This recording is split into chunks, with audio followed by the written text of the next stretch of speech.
GMR Shopping Mall grand opening on 10th September in Miapur. ఒక రోజు రామారావు గారు నేను నాన్నగారు చక్రపాణి ముగ్గురిని కూర్చోబెట్టారు. ఏంది ఇది ఏం బాగా ఏంటిది సినిమాలో ఇట్లాంటి సంఘటన ఈ రాబోయే తరానికి ఇలాంటి పెద్ద మార్గం చూపిస్తున్నారు, బాగలేదు రామారావు అని ఆయనకి, అమ్మాయి నువ్వు ఇంకా నేర్చుకోవాలి, పెద్దవాళ్ళు ఎట్లా గౌరవించాలి ఏంటి అని. మొత్తానికి వాళ్ళకి 2 నాకు 2 అక్షంతలు వేసి గుండమ్మ కథ యాక్ట్ చేయండి డేట్స్గా. అలాగే సార్ నెక్స్ట్ డే నాగేశ్వరరావు గారు, ఆయనతో ఉన్న ఇదే డైలాగు చక్రపాణి, రాజీ చేసిన చక్రపాణి.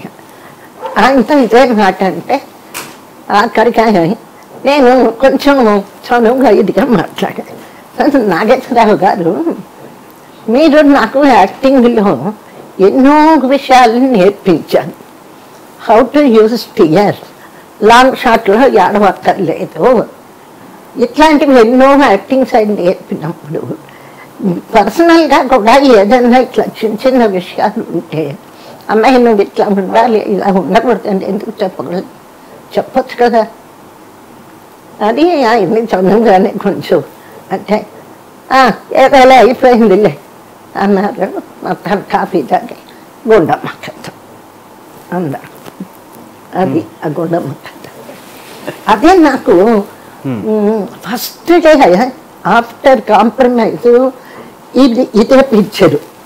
ఆ పిక్చరు ఇద్దరు హీరోల మధ్య ఫోటో తీసుకు, అప్పుడు నా మైండ్ ఎట్లా ఉంది అన్నది నాకు గుర్తు రావడం.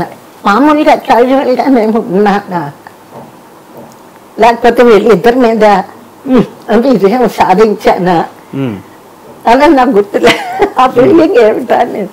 బట్ స్టిల్ అయితే వాళ్ళిద్దరేమో చెవులు మెలేస్తూ ఒక స్టిల్ మళ్ళీ ఫ్రెండ్లీగా ఇద్దరు చేతులు మధ్య చేసి మళ్ళీ స్టిల్ తీయించుకున్నాం. మొత్తం మీద ఎక్కడ వెనక్కి తగ్గలా మీరు? పిక్చర్లు పోయినాయి, నాకు పోయినాయి, వాళ్ళవి పోయినాయి. శ్రీకృష్ణ తులాభారం సినిమా గురించి చెప్తూ సాక్షాత్తు రామారావు గారు, భగవత్ పురుషుడు అనుకుంటున్న రామారావు గారు మీ పాదాలు పట్టుకునే షాట్కి ఏమాత్రం వెనకాడకుండా ఏమీ పర్వాలేదు అని చాలా గొప్ప సాహసీకమైన సన్నివేశంలాగే చెప్తారు కదా.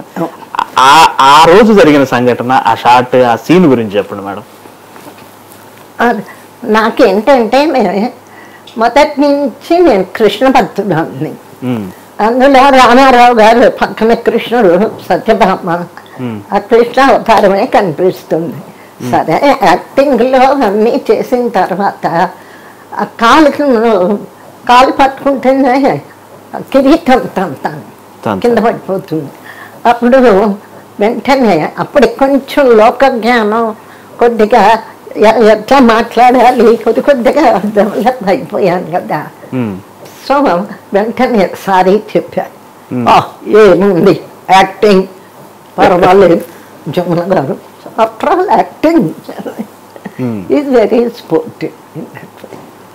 రామారావు గారు, నాగేశ్వరరావు గారు అంటే వృత్తిరీత్యా ఇద్దరు హీరోలు, పోటీ సహజంగానే ఉంటుంది. కానీ కొన్ని కీలకమైన విషయాల్లో మటుకు వారిద్దరూ కలిసిపోయేవారు కదండి. ఇందాక మీరు అన్నట్టు జమున గారిని బాయ్కాట్ చేసే విషయంలో వాళ్ళిద్దరు ఒక ఐక్యమత్యం ఉండేది కదా. ఏదో చాలా వేరు కలిసే ఉండేవాళ్ళండి.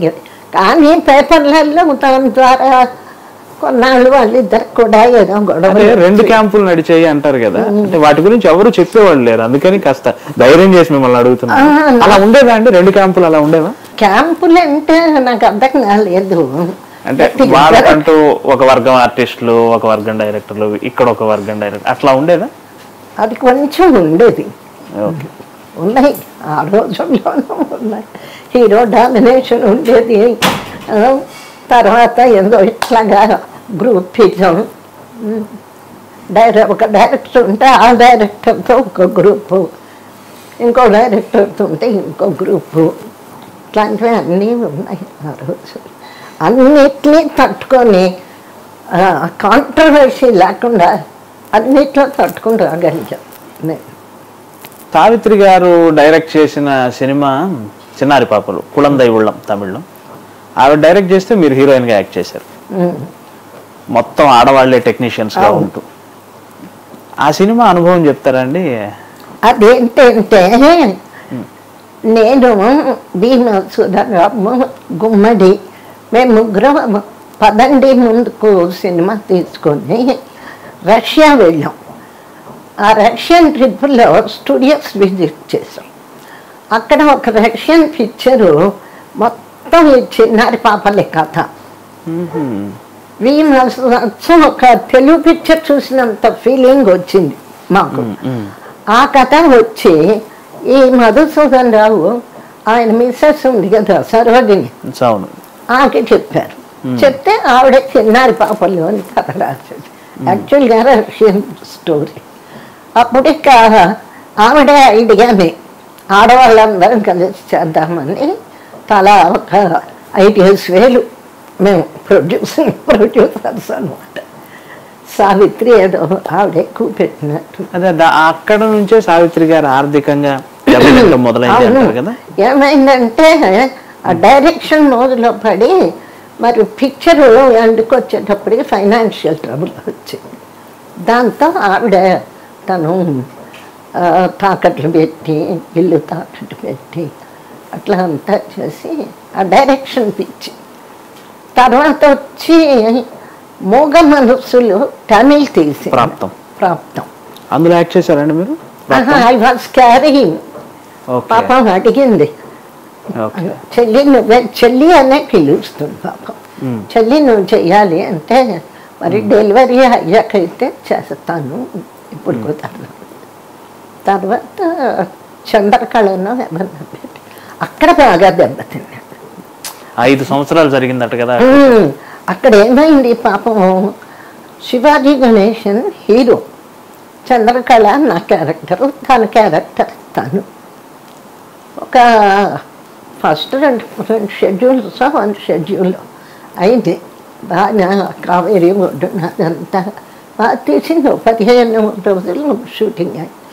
అప్పటికి శివాజీ గణేశన్ టాప్ 2 ఆవిడ బుక్ చేసేటప్పటికి.